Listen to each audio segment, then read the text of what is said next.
And being in an agony, he prayed more earnestly, and his sweat was as it were great drops of blood falling down to the ground.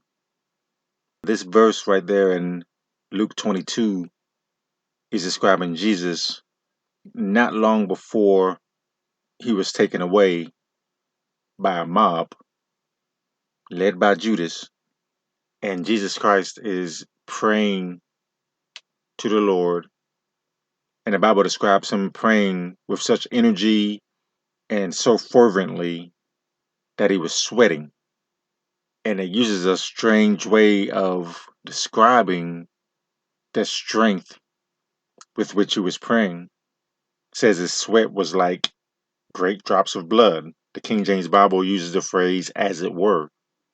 His sweat was, as it were, great drops of blood falling down to the ground. Now, I've heard a lot of people, including some preachers, who come right out and say, Jesus sweat blood right here. When he was praying so hard, he sweat blood.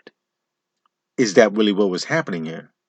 Now, I'll come right out here at the beginning and say, I don't think that's what the Bible is telling us. It doesn't actually say that he was praying so hard that his sweat became blood. Now, if you look up what other people have said about this moment in Jesus Christ's life on this earth, there's a term called hematohidrosis. I think that's how it's pronounced, hematohidrosis, where it's a very rare medical condition where blood gets into the sweat glands of certain people, of a very small group of people that have ever lived, and blood will actually come out in their sweat. But again, even though that may be or seems to be a real medical condition, a rare one, I don't believe that's what the Bible is telling us is happening in Jesus Christ. Again, the phrase is as it were. And if you do any kind of very limited study on that phrase, it just means like, quote unquote, like. If you use that kind of phrase today in the 21st century, you're going to seem kind of pretentious. You're going to seem like you're just trying to speak in some kind of educated or scholarly way. But really, as a word, means, if I could say it like that, this is what it is. His sweat was like blood, if I can say it like that. Now, actually, we don't actually know if that's what happened there with Jesus. Blood may have come out of his sweat or mingled with his sweat or what have you, but you don't know for sure. And I've heard, again, people speak and teach and preach on that passage, that verse, as if no, they're sure that Jesus sweat blood in his prayer. Wow, I'm not convinced. I'm not sure that that's what the Bible is telling us is going on here.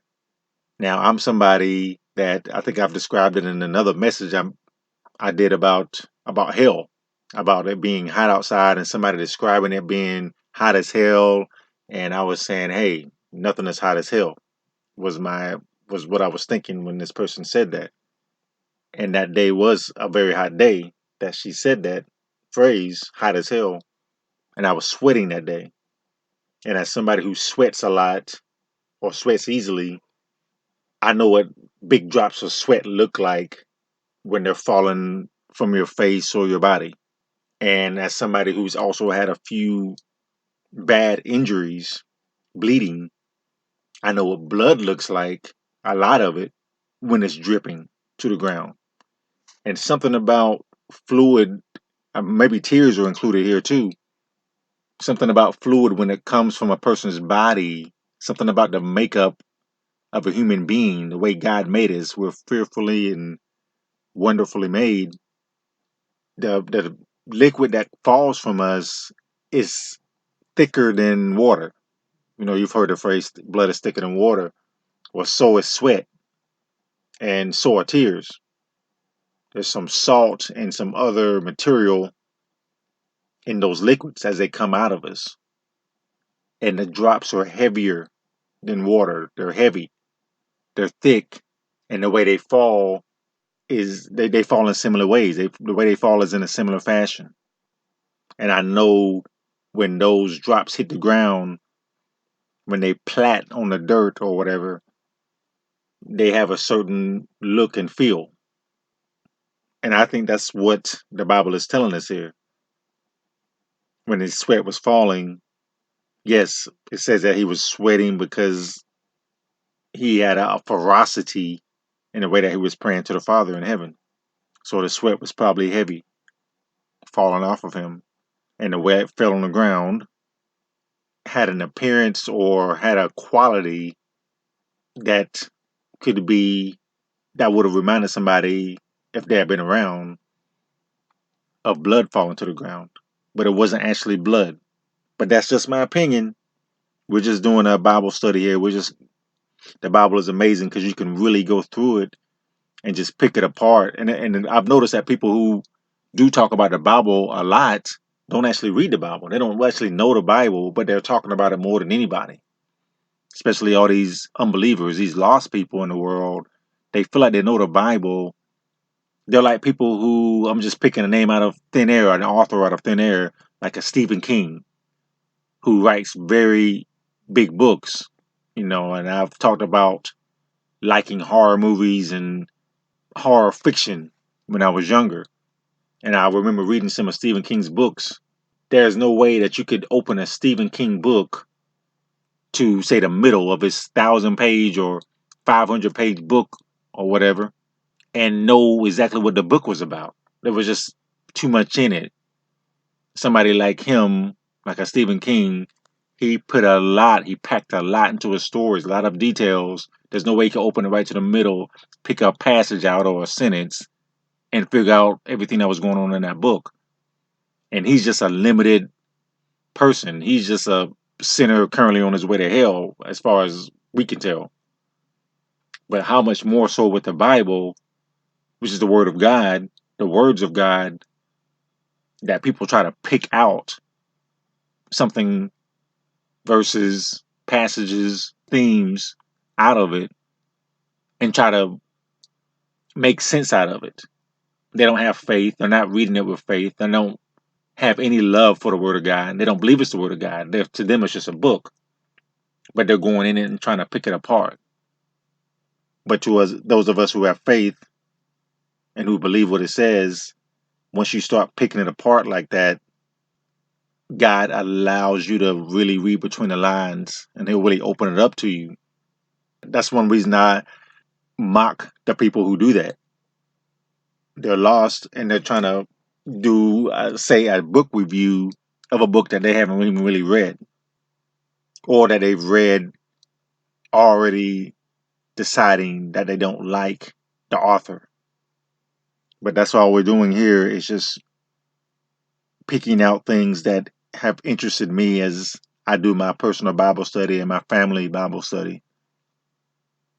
And this is what has hit me lately, this issue of sweat coming from Jesus's energetic prayer. And that's an interesting phrase there, as it were, there in Luke 22, verse 44.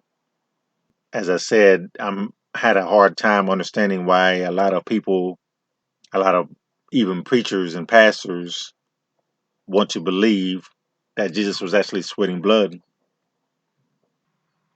I'm looking at something, a website called the NCBI. I guess it's the National Institute of Health.gov.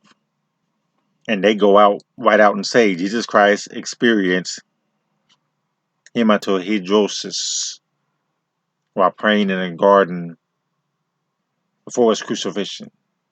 And a lot of people will say, well, this is in the book of Luke. Luke was a physician. So Luke knew what this was. Luke knew this condition and he described it.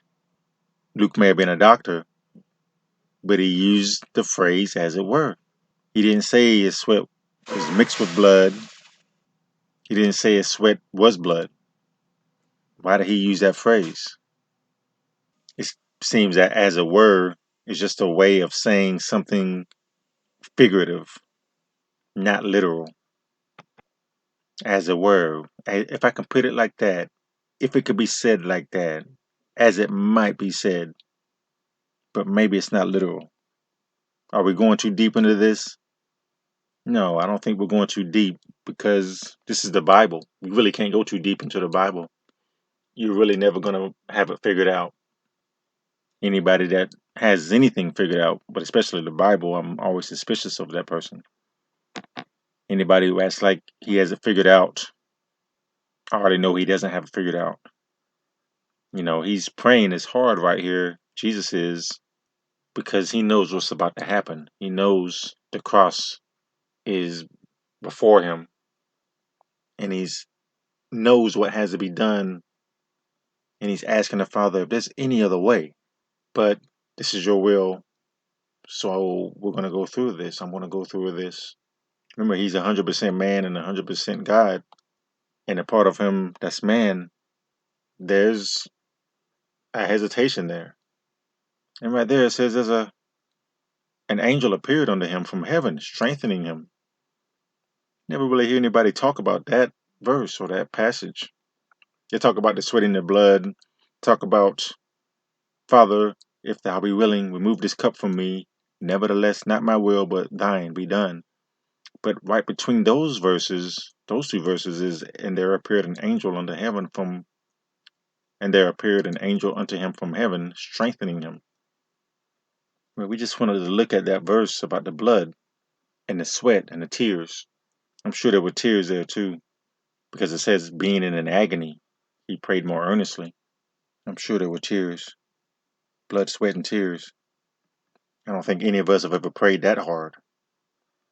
I remember one time when I did pray so much that I did feel beads of sweat, but it was nothing like this. No way. How could it be? But I would like to experience that again. You'll notice that a lot of Bible versions, and as I said, I call it King James Bible, the Bible, and NIV, NKJV, and ESV, and everything else. I call them versions. They all have a footnote, or many of them have a footnote there in Luke 22:44. Quote, many early manuscripts do not have verses 43 and 44, where the angel appears, strengthening him, and being in an agony, he prayed more earnestly. Those verses are missing in a lot of versions. Now, why would they be missing? Well, that's easy. The devil doesn't want you to pray with earnestness, and he doesn't want you to think that you can have help from heaven.